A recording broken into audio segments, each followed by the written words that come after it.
السلام عليكم ورحمة الله وبركاته. الحمد لله حمدا يرضيه، والصلاة والسلام على من اجتمعت المحاسن فيه.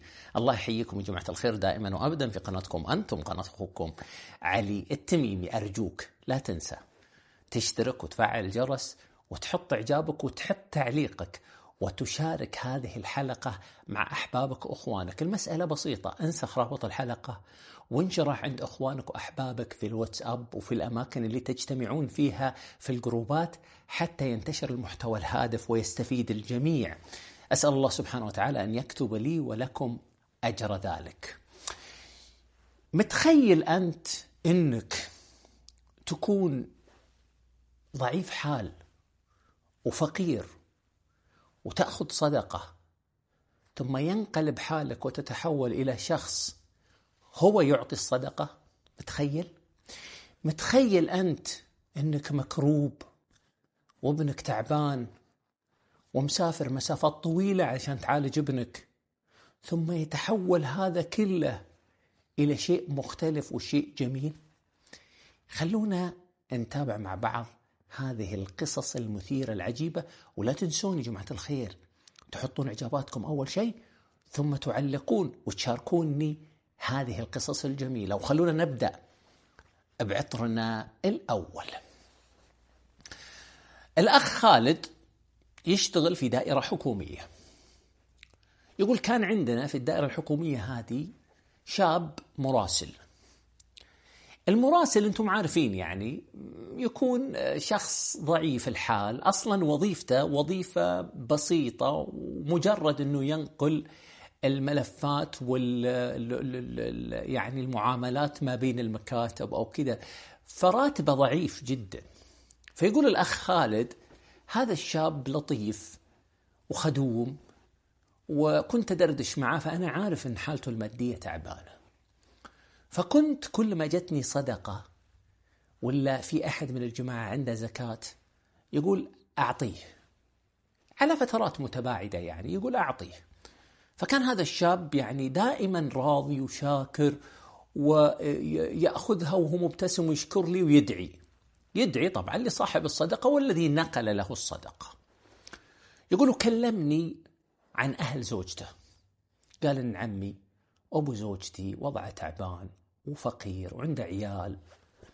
يقول فصرت أنا بعض الأحيان أعطيه صدقة له هو، وبعض الأحيان أعطيه صدقة أقول هذه ودها لعمك أبو زوجتك. يقول مع مرور الأيام يقول قدر الله سبحانه وتعالى إني أنا الأخ خالد يقول انتقلت من هذا العمل ورحت العمل ثاني وجهة ثانية، ومرت الأيام.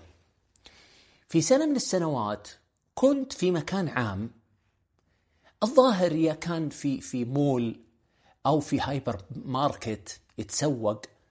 يقول فشفت وأنا طالع شفت هذا المراسل صاحبنا، شفته لمحته، فهو نظر لي وأنا نظرت له، فلان. يقول فجيت وسلمت عليه واحتضنته، كيف حالك شلونك بشرنا عنك. قال أبشرك يا ربي لك الحمد.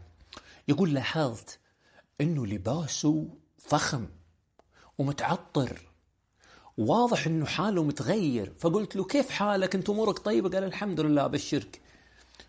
قال كيفك لا زلت أنت مراسل في الدائرة الحكومية الفلانية اللي كنا فيها؟ قال لا وين مراسل؟ لا طلعت. قال كيف طلعت أنت توك على التقاعد؟ قال لا إيش تقاعد يا أخ خالد، أنا استقلت. قال استقلت؟ عجيب. قال لا ما في شيء عجيب وأنا أخوك، ما في شيء عجيب، سبحان مغير الأحوال اللي يغير ولا يتغير سبحانه وتعالى. يقول قلت سبحانه وتعالى بس وش اللي حصل يعني؟ قال اللي حصل أقوله لك لو زرتني تقهوى عندي. يقول قلت أبرك الساعات أجيك بإذن الله، أنت ترك عزيز وغالي. قال وأنت كذلك، والله أنا ما أنسى وقفاتك ولا أنسى تعاملك معي وتواضعك معي أصلا. يقول قلت ما فيه يا رجال تواضع ولا في شيء، أخوة عزيز الله يعزك. يقول قال خلاص خذ رقمي، عطني رقمك، خلاص لازم تقهوى عندي. يقول ثم قلت له تبي أوصلك شيء؟ قال وين توصلني، هذه سيارتي. يقول أشر لي على جيب لكسس. عجيب والله. يقول قلت هذه سيارتك؟ قال لي. قلت ما شاء الله ما شاء الله.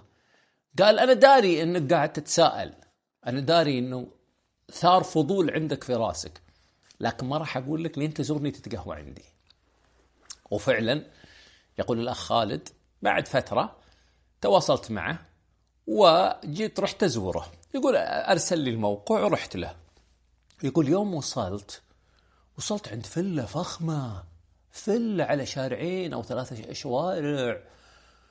يقول قلت له كلمته، قلت أنا وصل بي اللوكيشن أو الموقع إلى فلة كذا كذا. قال إيه هذه لحظة. يقول شوي ويفتح لي الباب الجراج الكبير. يقول لما فتح الباب وإذا سيارته موجودة جوا، السيارة الجيب اللكسس جديدة. يقول وإذا هو جاي من جوا، أهلا يا هلا بالأخ خالد، يا مرحبا بك. قلت الله يسلمك، شو الأخبار شلونك، الله يبارك فيك. دخل سيارتك. يقول دخلت سيارتي. يقول وإذا البيت فخم وحوش كبير. يقول المهم ضيفني الرجال في المجلس، وأخبارك وشلونك عساك طيب. يقول جاب القهوة وجاب الشاهي. يقول طبعا أنا ما حرصت إني أقول له وش السالفة وش اللي صاير، مع إني صراحة ثار عندي الفضول، لكن ليس من الأدب إنك تطلب من الناس إنهم يعطونك أسرارهم. يعني بعض الناس إذا أراد أن يكلمك الحمد لله، ما أراد يكلمك اسكت يا أخي، ضيف أنت، تعال تقهوى واشرب قهوتك ومع السلامة والسلام عليكم السلام. يقول لما تقهوينا وخلصنا قال لي تبغى أعلمك إيش اللي صار؟ يقول قلت إذا ودك. قال أنا أعلمك. بعد أنت ما طلعت من عندنا في الدائرة الحكومية اللي كنا فيها سوا، بعد فترة توفى الله عمي أبو زوجتي، وانت تعرف أنه كان فقير وحالته تعبانة وعياله معه في بيته وحالتهم حالة. يقول قلتي نعم. قال في يوم من الأيام اتصلوا علي أبناء عمي أبو زوجتي وقالوا لي تعال عندنا نبغاك. يقول فرحت لهم. يقول أخذت زوجتي ورحت لأخوانها. يقول هي دخلت عند أمهاتهم، رحت عند أخوانها وإذا هم مجتمعين في المجلس، الظاهر كانوا 4 أو 5. سلمت عليهم يا هلا ويا مرحبا كيف حالكم. يقول جلست معهم. قال واحد منهم الكبير، قال واحد منهم يا فلان. قلت نعم. قال لي اجلس نبغاك في موضوع يخص أبوي الله يرحمه. قال واحد من العيال الجالسين قال الله لا يرحمه، يقول عن أبوه الله لا يرحمه. يقول صاحبنا ذا يقول قلت له يا أخي اتق الله، أبوك تقول الله لا يرحمه، عيب عليك يا أخي، شلون الكلام هذا؟ قال الحين تسمع وتعرف ليش الله لا يرحمه. يقول فتكلم أخوهم الكبير قال اسمع يا حبيبنا، أنت نسيبنا وزوج أختنا وما قصرت معنا أبدا، وصراحة إنك كفو ورجال طيب وحنا والله نحبك. أبوي الله يرحمه طلع عنده ملايين، طلع الرجال عنده ملايين وإحنا ما ندري، طلع يكنزها في البنك وإحنا ما ندري، واكتشفنا إنه يشتغل في الغنم وإن عنده غنم يتاجر بها في المكان الفلاني، وحنا اتفقنا أن حنا نعطيك الغنم، حنا ما لنا في الغنم ولا نبي الغنم، حنا جانا ورث والحمد لله أمورنا طيبة بنقسمها بيننا، وأنت خذ الغنم مننا كلنا متنازلين لك، كلنا مرة متنازلين لك. قال يا جماعة الخير ما فهمت أنا. قالوا أبوي بالعربي رجال بخيل، وكان يظهر إنه الله لا يبلانا يا جماعة، كان يظهر إنه فقير، كان يتقبل الزكوات والصدقات وهو عنده خير كثير، ومات وحنا أعطيناك الغنم. قال الله يجزاكم خير وما قصرتوا وبارك الله فيكم. يقول دلوني مكان الغنم وقالوا لي روح للمكان الفلاني وتلقى الرعيان 2 أو 3 موجودين هناك، حنا معطينهم خبر عنك. يقول صاحبنا هذا يقول وشغل السيارة واروح. يقول يوم رحت واجي ورا هذول الرعيان وإذا الغنم كثيرة، يقول وجيهم وسلم عليهم قلت لهم أنا فلان وانتم عارفين ان الغنم دي صارت لي. قالوا ايه نعم ندري درينا والله يا عم. قال طيب علموني الآن كم الموجود، كم راس؟ قالوا 5000 راس. يا الله 5000 راس؟ قالوا ما شاء الله 5000 راس. قال ممتاز. عاد هو شو يقول أنا سبحان الله أحب الغنم وأحب تربية الغنم. يقول قلت اسمعوا، افرزوا لي 4000 راس على جنب، و1000 راس الزينة والشياه والمعزة الولادة حطوها على جنب، والغنم العادية افرزوها على جنب، خلوا لي 1000 زينة و4000 افرزوها. قالوا سم أبشر. وفعلا افرزوها. يقول يوم افرزوها واعلن ان الغنم 4000 للبيع. يقول وبيعها بسعر جملة. يقول واطلع لي ب4 مليون 3 مليون ونص في ذا الحدود. يقول واخذ الفلوس معي. يقول وخلي الرعيان موجودين على 1000 ويستمر شغلي بال1000. يقول واخذ 3 مليون بارك الله فيك و500 واروح ب500,000 واشتري لي هالجيب اللكسس اللي انت شفته. واما زوجتي فجاها تقريبا 7 مليون ورث من ابوها. قالت لي اول ما استلمت ورثها قالت اسمع يا فلان، تقصد زوجها، ابيك تشتري لي فله لا راحت ولا جت في ارقى حي في الرياض. يقولوا شريت الفله اللي انت شايفها بعينك. فالله سبحانه وتعالى رزقني فله، ورزقني سياره فخمه، ورزقني راس مال جالسين اشتغل فيه. وابشرك انا كنت اول اطلع صدقه، تجيني الصدقه تجيني الزكاه، الحين ابشرك يوم الله اغناني اتصدق وازكي مالي واموري طيبه. ابشرك وعيال عمي كل واحد منهم اخذ كميه ملايين واغناهم الله سبحانه وتعالى. هذه جماعه الخير القصه سمعتها من رجل ينقلها عن هذا الرجل الأخ خالد اللي كان يشتغل في الدائرة الحكومية، فالسند عالي. شوفوا يا جماعة الخير، البخيل لا ربح في الدنيا ولا ربح في الآخرة. يعني لا هو اللي استفاد من ماله يفرج على نفسه وعلى أهله ويتوسع بالفلوس في الدنيا، ولا هو تصدق وتزكى وكذا حتى يستفيد منها في الآخرة. محروم في الدنيا والآخرة. نسأل الله سبحانه وتعالى أن لا يجعلنا من هذا النوع. وخلونا ننتقل لعطرنا الثاني. هذا الأخ عبد الله رجال من أهل القريات، متزوج وعنده ولد يمكن تقريبا عمر الولد 5 سنوات، 4-5 سنوات. مرض ولده، تعب، راح للمستشفى وعرض ولده على الدكاترة في ظنه أن المرض عادي. الولد عنده ارتفاع في الحرارة، عنده خمول، عنده تعب، يبكي. لما كشفوا عليه قالوا له اسمع، حنا كشفنا على ولدك، وولدك حالته صعبة ولا نقدر حنا نعالجها، خارجة عن قدراتنا، وعطيناك حنا تحويل إلى مستشفى الملك فيصل التخصصي في الرياض. خلاص أنت بتروح وتسلم الأوراق هذه لمستشفى الملك فيصل التخصصي ومعك ولدك، ويكشفون لك عليه ويحددون لك وش نوع المرض. ما علموهم. قال لهم يا جماعة الخير عسى ما هو به شيء تايد، شيء كبير. قالوا والله حنا ما بين معنا، فأنت روح لهم أفضل لك. يقول الأخ عبد الله أخذت ولدي وانطلقت للرياض طيران من القريات إلى الرياض. وصلت الرياض واتجهت لمستشفى الملك فيصل التخصصي. قدمت التحويل والأوراق، وعلى طول أدخل الولد وعملت الكشوفات والتحليلات للولد.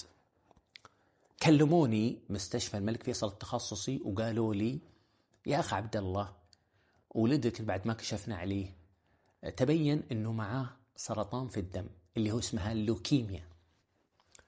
يقول أنا ارتعت، قلت يا جماعة الولد صغير. قالوا المرض ما فيه صغير ولا كبير، والله سبحانه وتعالى يبتلي الناس الصغير والكبير يا أخ عبد الله.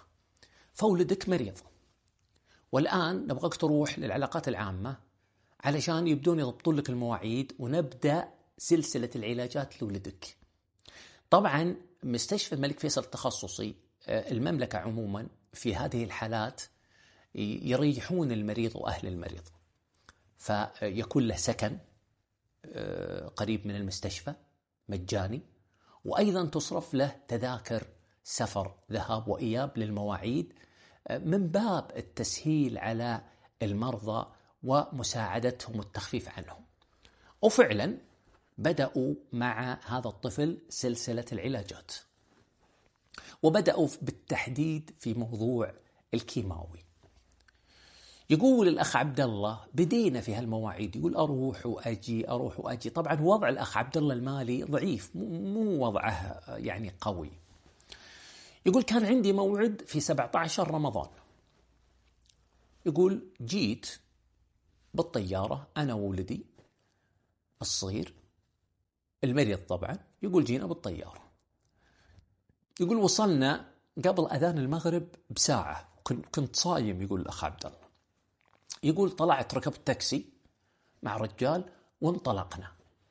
يقول قبل ما نوصل للسكن في مستشفى الملك فيصل التخصصي، قبل ما نوصل للسكن كان باقي ربع ساعة على أذان المغرب. تعرفون الرياض وزحمة الرياض. يقول فقال لي صاحب التاكسي يا أخي أنت صايم؟ يقول قلت والله صايم. قال وأنا صايم، وش رايك معك فلوس نفطر؟ يقول قلت والله ما معي فلوس. قال وأنا والله ما معي فلوس. قلت طيب وش الحل؟ قال الحل فيه رجال كريم معروف في حي قبل التخصص، قبل حي التخصصي، في حي من الأحياء الفخمة، في رجل معروف بالخير يفطر الناس في بيته في قصره، وش رأيك نروح له؟ يقول قلت شورك وهداية الله سبحانه وتعالى، يلا نروح. يقولوا فعلا انطلقنا. يقول وصلنا عند ذاك البيت الفخم اللي فيه حدايق جوا وقصر، يعني قصر مو سهل. يقول وإذا العالم يدخلون. يقول دخلنا معهم. يقول ثم لقينا ناس يرحبون بنا. يقول في رجال كده مهندم وكاشخ من غير يرحب في العالم، يا هلا يا مرحبا الله يحييكم الله يحييكم الله يتقبل منا ومنكم. يقول دخلنا. يقول وإذا الطاولات عليها الفطور، يعني شغل فخم. يقول العالم مجتمعين، مصري هندي أفغاني بنغلاديشي سوداني، يقول من كل الجنسيات. يقول رحنا وجلسنا لنا على طاولة، يقول والعالم مجتمعة. يقول وإذا الرجال هذا راعي البيت راعي القصر جالس على طاولة ومعه 2-3 من الناس اللي واضح عليهم أنهم أثرياء وناس أنه يعرفهم ويعزهم، فجالسين معه على الطاولة. يقول أنا ولدي راعي حركة، وبالتالي قام يلعب قبل أذان المغرب، باقي شوي ويذن المغرب، يقول قاعد يلعب. يقول حتى وصل وراح عند طاولة هذا الرجال وجلس على الكرسي معهم. يقول فلما قمت أنا، يقول الأخ عبد الله، يقول قمت أنا عشان أجيب الولد. يقول جيت اعتذرت وقلت المعذرة يا حبيبنا أبى أخذ الولد. قال لا والله ما تأخذه، والله ما تأخذه، يوم جلس معنا اجلس أنت وياه معنا. يقول الأخ عبد الله ثم جلست وجلس معي ولدي، باقي على الأذان 5 دقائق. يقول قال لي الرجال هذا صاحب القصر، قال يا أخي ولدك كنه تعبان، تعرفون آثار الكيماوي يا جماعة، الشعر يطيح. فقال ولدك كنه تعبان. قال لي والله يا عم تعبان هو مريض معه سرطان في الدم، وأنا أجي من القريات أعالجه في مستشفى الملك فيصل التخصصي، ومريناكم نفطر معكم وحنا رايحين بالطريق، الله يكتب أجرك. قال اللهم آمين اللهم آمين وأجرك، لعل الله جابك لي، لعل الله ساقك لي وأنا أخوك. يقول ثم رفع صوته قال يا أخوان يوم الله جمعكم بهالمكان وأنتم تفطرون من رزق الله سبحانه وتعالى، للصائم دعوة لا ترد. يا أخواني هذا الطفل اللي قدامكم مريض مع سرطان في الدم، ادعوا له إن الله يشفيه، ما نعدم واحد منكم مستجاب الدعوة وأنتم صايمين، والله سبحانه وتعالى يستجيب دعوة الصائم عند إفطاره. يقول فبدأوا الجماعة قبل ما يذن يدعون للطفل. يقول يوم بدأوا يدعون، يقول حتى ناظر فيهم كذا وقلت في نفسي إن شاء الله إن الله ما يردهم، أنا ظني بالله حسن. يقول في نفسي إن الله سبحانه وتعالى ما راح يردهم وهم على إفطارهم وصايمين، الله ما هو برادهم. يقول جاني سكينة في نفسي، يقول دخل علي السرور. يقول ثم أذن المؤذن وسمينا وأفطرنا، وأثناء ما احنا نفطر يقول قال لي اسمع يا أخ عبد الله، يقول تسم، قال بعد صلاة المغرب إذا صلينا لا تمشي، تعال لي بيك. يقول قلت سم أبشر. يقولوا فعلا أفطرنا ما قسم الله لنا من الفطور، ثم قمنا نصلي في المسجد، فطلع الجميع يصلون في المسجد. يقول صلينا في المسجد، طبعا هم خلاص بعد الصلاة خلاص يعني انتهى الإفطار. يقول لما صلينا رجعنا، يقول في ناس رجعوا يأكلون بعض البقايا ويأخذون بعض البقايا ويشربون قهوة ويشربون شاي. يقول أخذني الرجال هذا راعي القصر ودخلني مكتبه، يقول مكتب فخم، مكتب خاص فيه. يقول دخلني، ثم جلست أنا وولدي، ماسكن ولدي، يقول ولدي راعي حركة. يقول جلس الرجال على مكتبه يكتب لي، يقول طلع دفتر شيكات وقاعد يكتب لي. يقول ولدي قام يلعب، وإذا في كرتون بجانب المكتب والرجال جالس، الكرتون هذا تبين أنه فيه فلوس كاش، هذا حطها الظاهر يتصدق فيها هذا الرجل. يقول فجاء ولدي وأخذ ربطة من ربطات الفلوس وجابها عندي، قلت له الله يهديك الله يهديك. يقول التفت لي هذا، يقول أخذت الفلوس من ولدي، قال اسمع، يقول قلت سام، قال والله ما تردها، يوم أنها أخذها من الكرتون والله ما تردها، خذها خذها يا أخ عبد الله. يقول قلت يا عم الله يجزاك خير كثيرة ذي، يقول ربطة فلوس كذا 500. يقول قال خذها، بدام ولدك خذها خذها. يقول ثم قطع الشيك وعطاني الشيك. الشيك كم فيه؟ 20,000 ريال، والفلوس اللي أخذها ولدي الربطة 50,000 ريال، يعني 70,000 ريال. يقول طلعت من عنده وأنا أشكره وأدعي له، أثر فيني جدا هذا الرجل، أثر فيني جدا. يقول ثم طلعنا ومشينا وأنا أحس بشعور غريب من السكينة، واستمرت رحلة العلاج لولدي. والله الذي لا إله إلا هو، يقول لك عبد الله إن ولدي الآن متزوج، وإن عنده عيال، وإنه ساكن جنبي، وإني بخير من فضل الله جل وعلا، ثم من بركة ذاك الرجل التاجر، هذاك الرجل التاجر المتواضع الدين الذي استخدم المال فيما يرضي الله سبحانه وتعالى، هذا الرجل الذي كان يضيف الناس في رمضان ويفطر معهم، ما يقبل إلا أنه يفطر مع الفقراء والمساكين، هذا الرجل الذي طلب من الحاضرين وهم صائمين ومتغربين وفقراء، طلب منهم أن يدعوا لولدي، ولعل الله سبحانه وتعالى استجاب هذه الدعوات وصدق هذا الرجل، لعل الله جابك لي حتى بإذن الله ينفع الله ولدك بهذا الحضور، ونفع الله به. نعم المال الصالح في يد العبد الصالح. أنا أسألكم الآن، هذا الرجل التاجر، هذا الرجل الذي بذل ماله وكان على دين وعلى خلق وعلى تواضع، أسألكم هل هذا يفتقر مثله يفتقر؟ ما أتوقع يا أخواني. هؤلاء القوم يبارك لهم، يبارك لهم بدعوات الناس وبإحسانهم على الناس. قال صلى الله عليه وسلم: ما نقص مال من صدقة بل تزده بل تزده. هذه العطور اللي عندي اليوم واللي تستاهلونها، تستاهلون أكثر منها. السلام عليكم ورحمة الله وبركاته.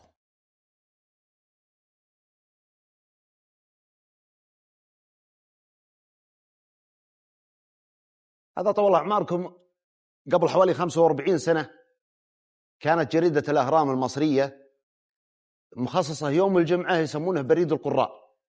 وش عندك مشكلة ترسلها وتنشر يوم الجمعة، ويرد عليك شخص اسمه الله يرحمه أديب وفاهم ومتعلم اسمه عبد الوهاب بن طاوع، كان زي ما تقول فيلسوف، فيرد ردود زي ما تقول حديثة، يعني وليدة الأيام هذه، أشياء جديدة على المجتمع، فينور الناس.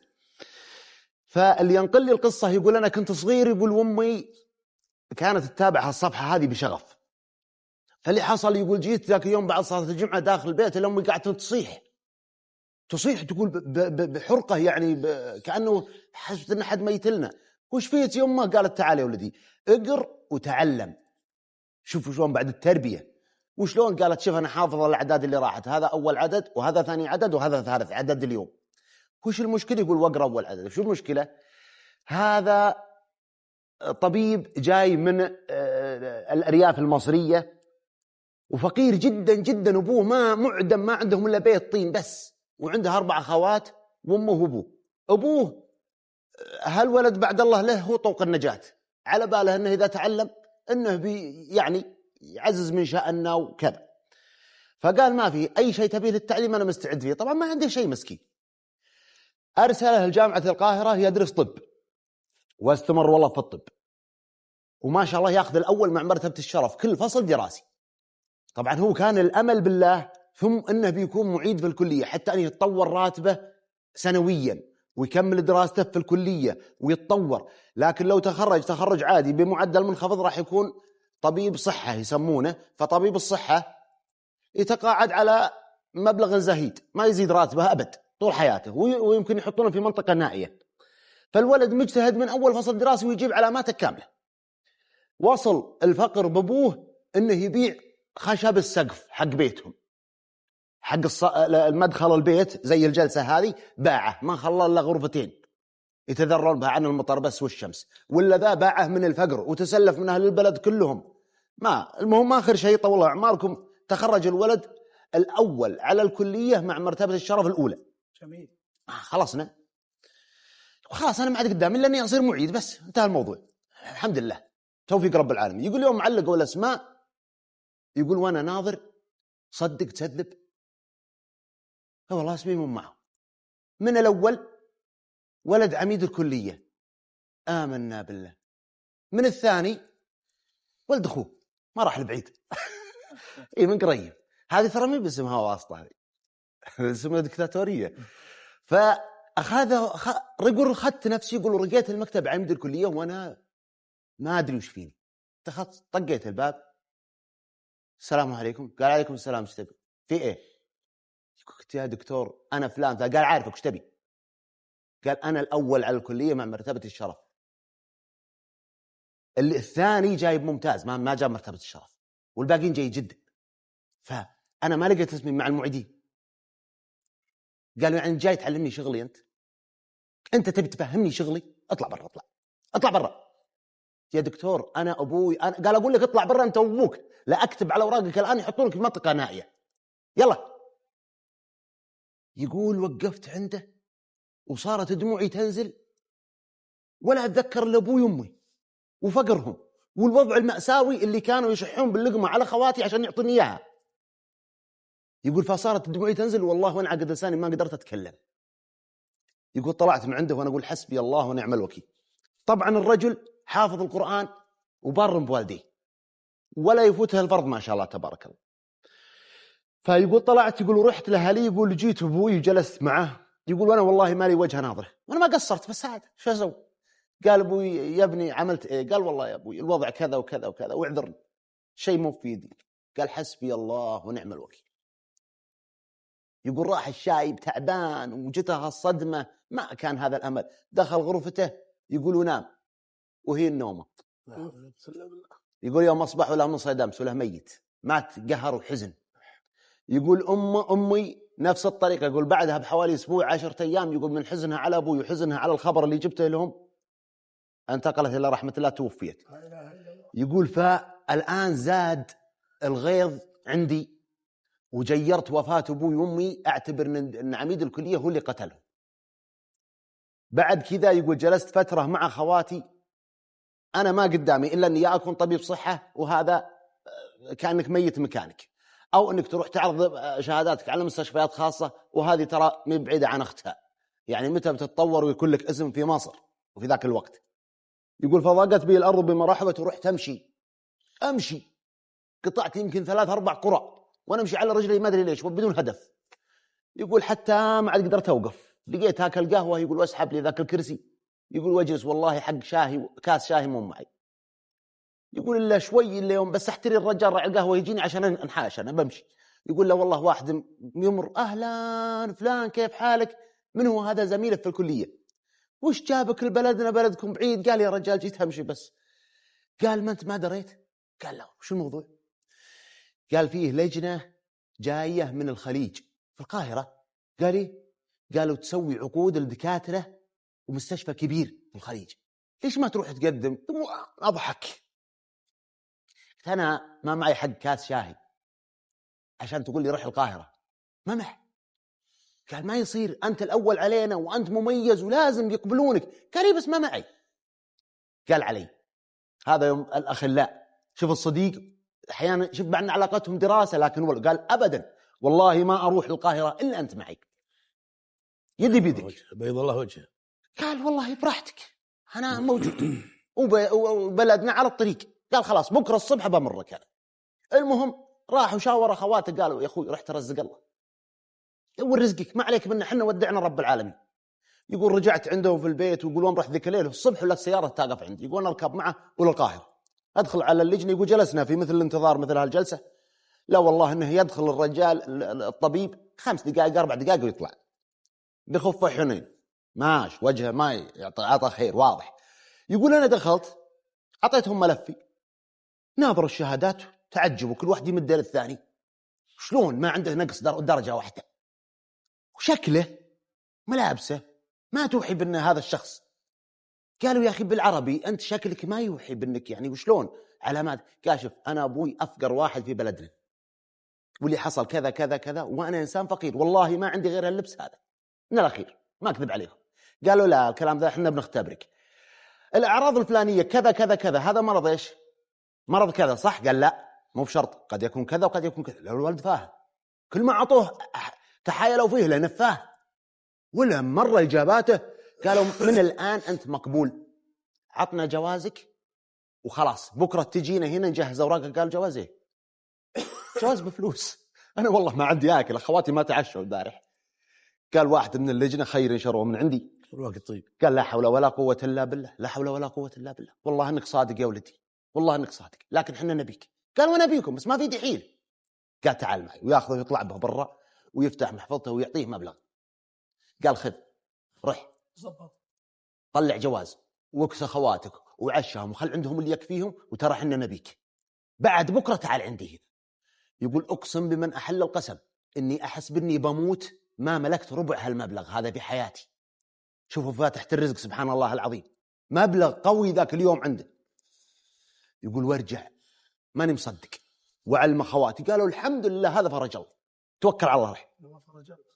ويجي للخليج ويصير من أشهر الأطباء وينتقل من مستشفى لمستشفى بعروض يطلبونه، ويصير حجز المواعيد عنده بالشهرين ما شاء الله، ويتعرف على علية القوم، وصار سبحان الله سبب في شفاء كثير من الناس. كتب عاد الكلام هذا وأرسله إلى جريدة الأهرام، وقال إن عميد الكلية بدون ذكر اسماء خصمي أمام الله يوم القيامة وعند الله تجتمع الخصوم.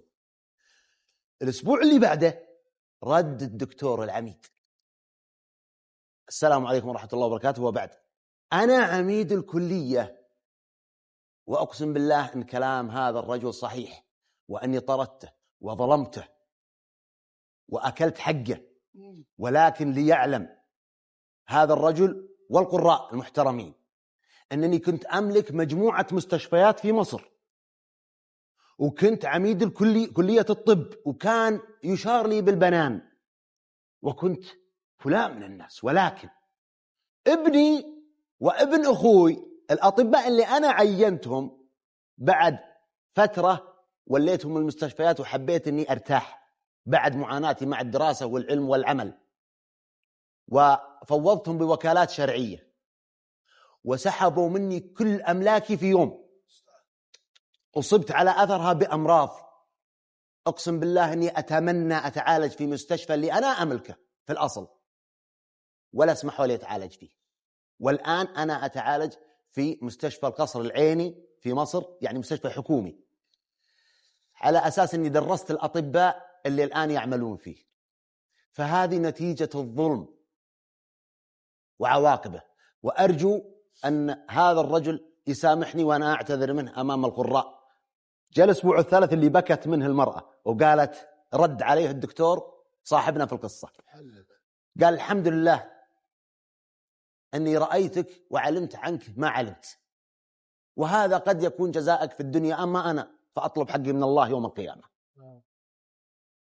فيمكن عاد ما سمحت نفسه يسامح للظلم. وطبعا ذكر في قصته أنه وفاة أمه وأبوه أنا أعلقها في رقبتك يوم القيامة. وسلامتكم. وهذه يعني فيها من الصداقة وفيها من ما زال موجود. والله إني ما أعلم، لكن القصة نشرت في جريدة الأهرام قبل حوالي 45 سنة. 45 سنة؟ اي نعم، قديم. احنا نقول إذا هو موجود احنا نقول له فمن عفا وأصلح فأجره على الله. قدم العفو، والله سبحانه وتعالى يكرم والديك ويكرمك، وهو كريم سبحانه وتعالى. فأنا أقول العفو جيد في مثل هالحالة. الله يسعدك بركات وياك بيض وجهك. العفو طيب، لكن ما هو كل النفوس تقوى.